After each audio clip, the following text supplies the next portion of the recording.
Ekisaddaaka bawala kikomyewo si Bulaaya yokka wabula ne mu ggwanga eryaffe erya Uganda.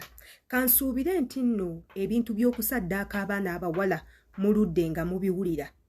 Era nga waliwo omusajja omukulu eyakwatibwako oluvannyuma lw'okusaddaaka abawala 30. Abo nno nga abatugumbula paka kubatta, abalala n'abasalaasala n'ateeka mu blender n'abakuba mu juice n'amala n'aflashinga mu toilet. Eyo yonna yonna nzita y'abaana bawala. Nga bano nno babatta nga babayisa mu nsonga z'omukwano, mu nsonga z'emirimu n'ebintuntu ebirala. Era gwe wenna ali mu ggwanga erya Uganda weegendereze ng'oli kitonde kikyala. Ennaku zino abasajja tebakyayagalirako ddala bakazi, batutta. Awo nno nga wotadde n'otukola ebyambiwone nga otweyambululiramu. Omusajja najja ng'alaga akwagala naye ng'ekigendererwa kya kwebakako akumaliremu ebizibu bye. Ekyo nno nga tukivuddeko yenze Sheila Adita. Bw'oba obadde tonaba subscribinga ku YouTube channel yaffe, subscribinga kwata ku notification bell nga buli video yonna gye nteekayo kutuukako bulungi. Awo nno commentinga tumanye endowooza yo gwe ng'omuntu. Nsanga ku Facebook nkozesa Sheila Adita, nsanga ku TikTok nkozesa Sheila Adita. Ayagala okunkubirako kozesa linki ekuleete ku Instagram ofollowinge onkubire essimu nja kuba ngikwata. Tuzze n'akatambi ka muganda waffe omwana ow'obuwala eyafiiridde mu ggwanga erya Saudi Arabia. Omwana ono abadde mbu n'ekirwadde ekimutawaanya ekimutugumbula 24 hours. Amawulire we gajjidde nga bagamba omwana ono yafa. Tubadde tukyalinzeeko okumubika nga twagala okumanya ebisingawo. Yafudde atya? Kirwadde kyekyo kye bataalaba nga ali Uganda, yatambula nakyo atya atuuke mu ggwanga erya Saudi gy'agenda okukolera. Nga twewala bintu nga bino. Katugendeko mu katambi. Mwasibye mutya? Kansuubire nti muli bulungi. Obwedda mbagamba ku kimbe ekibeera mu winter nga kitta abaana okusingira ddala mu winter nga njogera ne ku muwala ono nga ngamba nze amwa 100% nti ono omuwala kyekimbe ekyamusse. Obadde abantu abasinga nga bagamba asima, sijja kwogera luzungu lwe sitategeera, nti asima ye yasoona omuwala. Ngenda bawa audio z'omugenzi nga nnyonnyola ekimbe ekimusse. Nabagambye ekirwadde ekyo kyankwata mu bulago wano, ng'owulira tossa, tomira, kikumenya amagulu, n'owulira nga tossa kasa kiweza buweza ennaku nga 4. Mukwano ekiddako kuba kufa, kubanga we bakutwala mu ddwaliro baba bakirabye nti kikuze. Kyannaku bunaku singa okirwamu. Omuwala ono Danica annyonnyodde ekirwadde ekimuluma ng'akigamba mukwano gwe. Muwulirize video yange. Kyembagambye mubeere beegendereza, mwewala ebikopo by'Abawarabu, mwewala ebintu by'Abawarabu kubanga kya mu mpewo, kijjira mu winter. Omwana ono ayogedde nga kyekintu ekyannuma kyankubisa empiso 6 nabibanyonyodde dda mu video zange eziwedde. Tuwulirize audio video. Hajati gyebaleko webala okumpa ku namba yo y'essimu. Nange ndi eno e Saudi. Nkusabye namba y'essimu ndabye video za Danica. Hajati Danica oyo najja naye era twamala okusleep over weeks 2 ze ne Danica oyo. Twava Uganda ennaku z'omwezi 29. Twaba twasula Siraja ne tuva Wasatu ne tutuuka eno e Saudi. Kati kampuni zaali zaawukanamuko.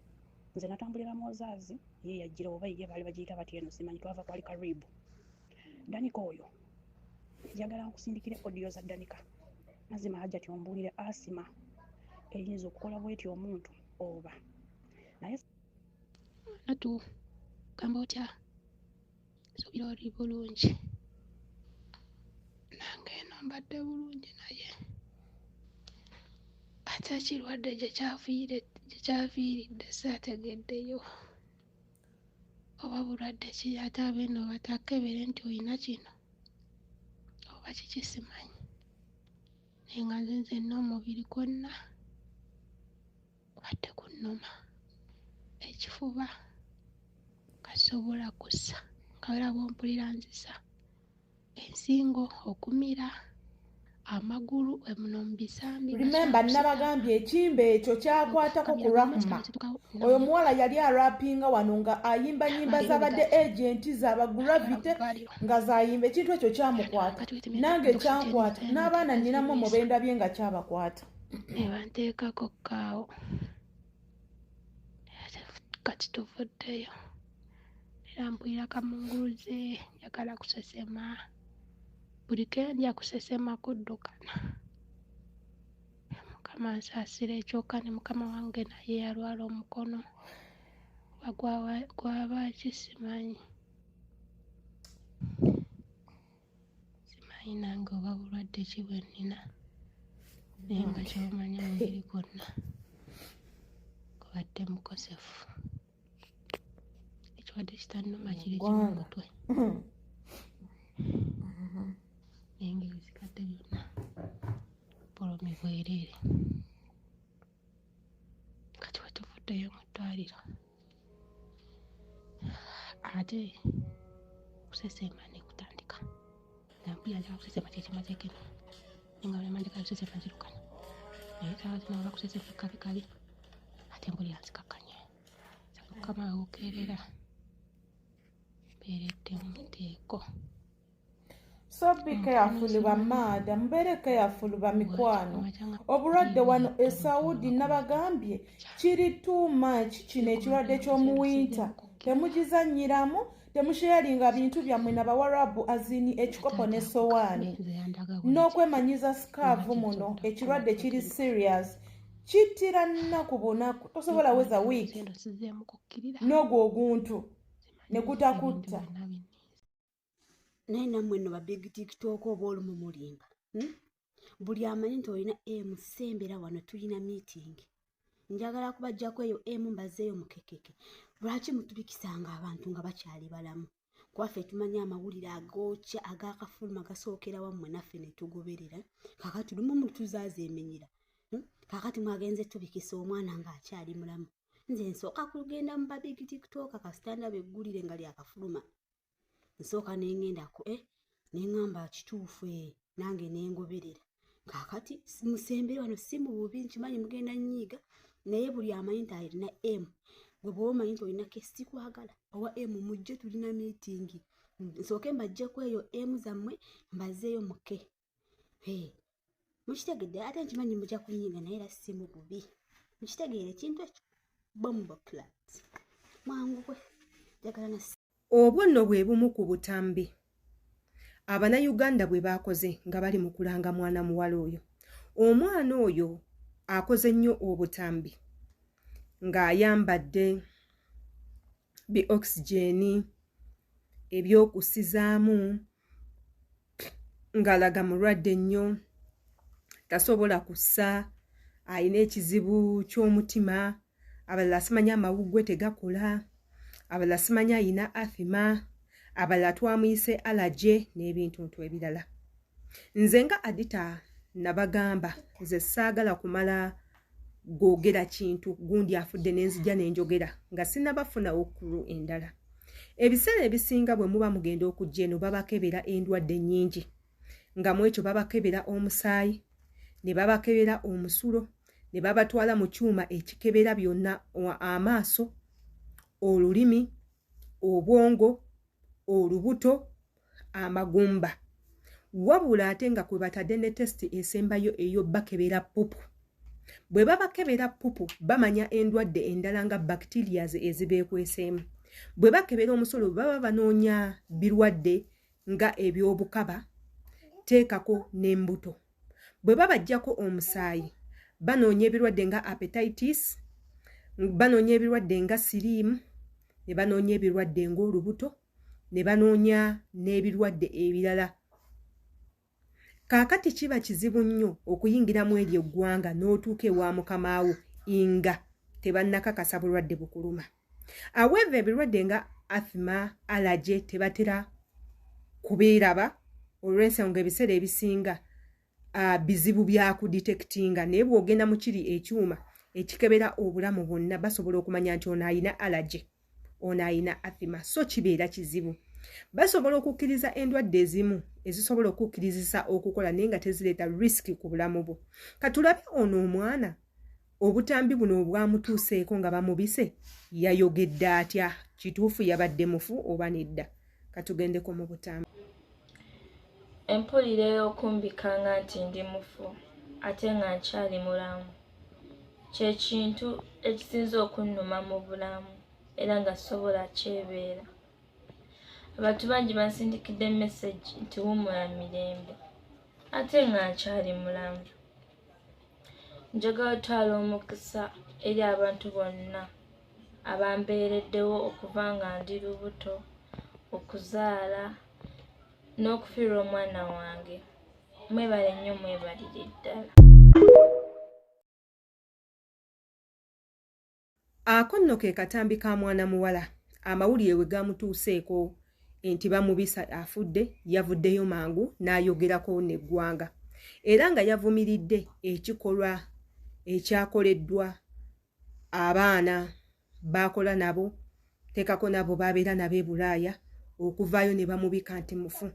Oyo nno yalumiriza mu katambi nti vidiyo ezo zakosezza famire ye olw'ensonga famire ye bagenze mu depression, bafunye stress ey'amaanyi ne bafuna ekikangabwa eky'amaanyi. Kuba munnange kikanga omuntu eyava wano nga mulamu n'abagamba ngenze kukola ate ne bababikira bubikizi nti omuntu oyo afudde.